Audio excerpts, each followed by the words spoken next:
ఉదయం 9:30కు press conference ఉంది ఒకటి. 11th లీ ప్యాలెస్లో మీటింగ్ ఆర్గనైజ్ చేస్తున్నాం.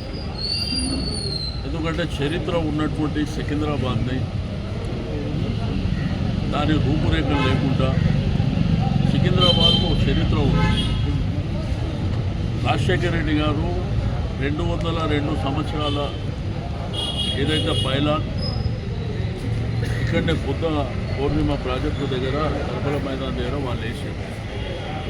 సికింద్రాబాద్ అంటే లష్కర్ బోనాలు, రాష్ట్రపతి విడిది, defence, Secunderabad railway station, arts college, medical college, దీంతోపాటు సికింద్రాబాద్ పరిసర ప్రాంతాలు అంటే బొల్లారం కావచ్చు, బోయినపల్లి కావచ్చు, ఇక్కడ సికింద్రాబాద్లో ఉన్నటువంటి అంటే చరిత్ర ఉన్నప్పటి నుంచి జంట నగరాలు. ట్యాంక్ బండ్ అటువైపు హైదరాబాద్, ట్యాంక్ బండ్ ఇటువైపు సికింద్రాబాద్. కొత్తగా ఏర్పడినటువంటి మల్కాజిగిరి గ్రామం, సైబరాబాద్ గ్రామం, శంషాబాద్ గ్రామం, అవి గ్రామాలు కాలక్రమేణా విస్తరింపబడ్డాయి. కానీ చరిత్ర ఉన్నటువంటి సికింద్రాబాద్ పేరు మార్చి 3 కార్పొరేషన్లుగా, ఒకటి హైదరాబాద్, ఒకటి సైబరాబాద్, ఒకటి మల్కాజిగిరి, అంటే సికింద్రాబాద్ చరిత్ర మార్చేటువంటి ప్రయత్నం. ఆ రోజుల్లో డిఫెన్స్ ఇక్కడ మన దగ్గరకు వచ్చినప్పుడు వాళ్ళ అగ్రిమెంట్ ప్రకారం సికింద్రాబాద్ ఏర్పడ్డది 1809 సంవత్సరం. సికింద్రాబాద్కు ఒక చరిత్ర ఉంది. మీకు ఎప్పుడు చూసినా నార్త్ జోన్ ఏరియా సికింద్రాబాద్ ప్రాంతం అంతా ఒక ప్రశాంతమైనటువంటి వాతావరణంలో అందరూ కలివిడిగా అన్ని మతాలు, అన్ని కులాలు అందరూ కూడా సమానంగా చూడబడేటువంటి సికింద్రాబాద్ని ఏదో రాచరిక పాలన కొనసాగిస్తా, నా రాజ్యం ఉన్నది, నా ఇష్టం ఉన్నట్టు చేసుకుంటా, ఇవన్నీ మంగవు, ఇవన్నీ సాగవు. సికింద్రాబాదు కార్పొరేషన్, లష్కర్ కార్పొరేషన్ అని ఏర్పాటు చేసే వరకు దీన్ని వదిలిపెట్టే సమస్య లేదు. హైదరాబాద్ అనేది, సికింద్రాబాద్ అనేది 2 జంట నగరం. ట్యాంక్ బండ్ అటువైపు హైదరాబాదు, ఇటువైపు సికింద్రాబాద్. నీకు దమ్ముంటే హైదరాబాద్ పేరు మాట, ఆ ధైర్యం ఉంటే హైదరాబాద్ పేరు మాట. జంట నగరాలు అని దేన్ని అన్నారు? జంట నగరాలని దేన్ని అంటారు? ఒకటి హైదరాబాద్, ఒక సికింద్రాబాద్. సికింద్రాబాదు స్వతహాగా కార్పొరేషన్ ఉండే, చెదర్గఢ్ కార్పొరేషన్ ఉండే అప్పట్లో. కార్పొరేషన్ కాలక్రమేణా హైదరాబాద్గా మారింది, తర్వాత జిహెచ్ఎంసీగా మారింది, గ్రేటర్ హైదరాబాద్. మీకేందంటే విస్తరించుకుంటూ పోయి డెవలప్మెంట్ అన్ని ప్రాంతాలు జరుగుతా, మాకేమో అభ్యంతరం లేదు. మల్కాజిగిరి డెవలప్మెంట్ అయినా అభ్యంతరం లేదు. సైబరాబాదు, శంషాబాదు ఇవి కాలక్రమేణా మేమే చేసుకుంటూ వచ్చినాం. మీరు కొత్తగా చేసేది కూడా ఏం లేదు. కానీ ఇక్కడ ఉన్న పద్మనాభ నగర్ వాళ్ళు మల్కాజిగిరి పోవాలి, ఇక్కడ ఉన్న పద్మనాభ నగర్ వాళ్ళు శంషాబాద్ పోవాలంటే ఎందుకు పోతారు? దేనికి పోతారు? ఇక్కడనే కార్పొరేషన్ ఉంది. ఇదే మన యశోద్ హాస్పిటల్ ముంగట ఉన్నదే కార్పొరేషన్ ఆఫీస్ అది. కాబట్టి దీనికి ఒక చరిత్ర ఉన్నది.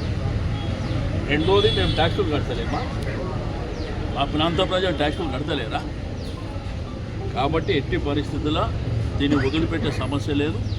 దీన్ని చాలా సీరియస్గా తీసుకెళ్తాం. పేరు మార్చి లష్కర్ కార్పొరేషన్గా పెట్టే వరకు ఎట్టి పరిస్థితుల్లో అరే భారతదేశం ప్రపంచం గర్వపడే బోనాల జాతర లష్కర్ బోనాలు జరుగుతాయి. నువ్వు ఆ పేరు మారుస్తామంటే ఏం నీ తాత జాగిరంట. దీంట్లో వేరే పార్టీ ఎవరు కలిసి వచ్చేవాళ్ళు ఎవరున్నా మాకు అర్థం చేయాలి. ఇది రాజకీయాలకు అతీతంగా ఒక పార్టీ పక్షాన కాదు. సికింద్రాబాద్ వాస్తవ్యులుగా, మేము ఇక్కడ పుట్టి పెరిగిన వాస్తవ్యులుగా దీని మీద ఇంట్రెస్ట్ ఉన్న ప్రతి వాళ్ళని రావాల్సిందే. డీలిమిటేషనే ఒక తప్పుల తడక. ఎవరైనా డీలిమిటేషన్ చేస్తే ఫిజికల్గా ప్రజల దగ్గరికి పోయి ప్రజల ఒపీనియన్ తీసుకొని చేస్తారు. ఆడ కూర్చొని గూగుల్ మ్యాప్లో తీసుకొని డీలిమిటేషన్ చేస్తే ఫస్ట్ టైం. ఇంత పెద్ద గ్రేటర్ హైదరాబాద్ని 150 డివిజన్లు ఉంటే 300 చేసేదాన్ని ప్రజల అభిప్రాయం తీసుకోవాలి కదా. ప్రజాప్రతినిధుల అభిప్రాయం లేకుండా గూగుల్ మ్యాప్లో తీసి మీకు ఇంతెందుకు జిహెచ్ఎంసీల కౌన్సిల్లో దీని మీద చర్చ పెడితే నేను స్టేట్ అవే మేయర్ గారిని అడిగిన, నీకేమన్నా తెలుసా అన్న? నాకు కూడా తెలియదు అంటే ఇంతకంటే దారుణం ఏమన్నా ఉంటుందా? కాబట్టి సికింద్రాబాద్ కార్పొరేషన్ లష్కర్ కార్పొరేషన్గా నామకరణం చేసే వరకు ఎట్టి పరిస్థితుల్లో మేము విరమించేది ఉండదు. రేపు మార్నింగ్ కూడా మీకు కూడా ఇన్విటేషన్ ఇస్తున్నాం. మార్నింగ్ 9:30కి మన దగ్గర ప్రెస్ కాన్ఫరెన్స్ ఉంటుంది. చాలామందిని పిలిచినాం. 11th నాడు లీ ప్యాలెస్లో అందరినీ పిలిచినాం. ఆ తర్వాత 17th ప్రోగ్రామ్ అన్నారు. కానీ ఇప్పుడు జిహెచ్ఎంసీ డిస్టర్లో కంటోన్మెంట్ అనేది సపరేట్గానే ఉండిపోయింది. ఏమంటారు? ఇప్పుడు నేనేమంటున్నా, కంటోన్మెంట్ అనేది ఒక డిఫరెంట్ అంటే గవర్నమెంట్ ఆఫ్ ఇండియా కంట్రోల్లో ఉండేటువంటి కంటోన్మెంట్స్ దేశవ్యాప్తంగా ఉన్నాయి. వాళ్ళు ఒకసారి ఏంటంటే మాకు అభ్యంతరం లేదు జిహెచ్ఎంసీలో కలుపుతామని, బట్ వాళ్ళు నిర్ణయం తీసుకోవాలంటే దేశవ్యాప్తంగా తీసుకోవాలి. ఒక కంటోన్మెంట్ మీద నిర్ణయం తీసుకునే అధికారం ఉన్నప్పటికీ వాళ్ళు అంటే డిఫెన్స్ మినిస్టర్ తీసుకోవాలి. వాళ్ళు అది తీసుకోలేకపోయారు. వాళ్ళు తీసుకుంటా కూడా సంతోషం.